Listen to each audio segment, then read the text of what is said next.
Hey everyone, welcome back. In this video, I'll show you how to sync Cryptomator with Dropbox step by step. Using Cryptomator with Dropbox lets you encrypt your files before they're uploaded to the cloud, giving you an extra layer of privacy while keeping your data synchronized across your devices. So let's get started. First, install the Dropbox desktop app on your computer and sign in with your Dropbox account.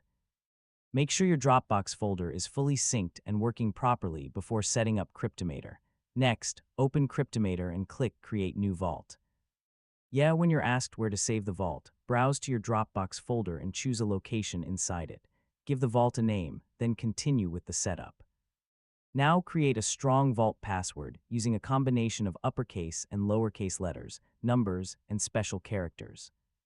This password protects all of your encrypted files, so store it safely in a trusted password manager because Cryptomator cannot recover a forgotten vault password.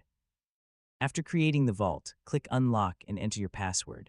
Cryptomator will mount the vault as a virtual drive or open it as a folder on your computer.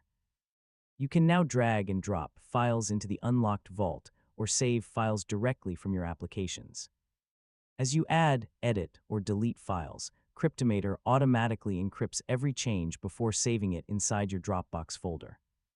Dropbox then detects those encrypted files and syncs them to the cloud automatically, keeping your data protected during storage and synchronization.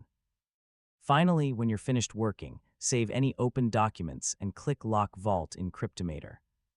Wait for Dropbox to complete the sync before shutting down your computer or disconnecting from the internet to ensure all encrypted changes have been uploaded successfully. And that's it. You now know how to sync Cryptomator with Dropbox and securely store your encrypted files in the cloud while maintaining complete control over your privacy. If this tutorial helped you, don't forget to like the video, share it with your friends, and subscribe for more easy tech guides. Thanks for watching, and I'll catch you in the next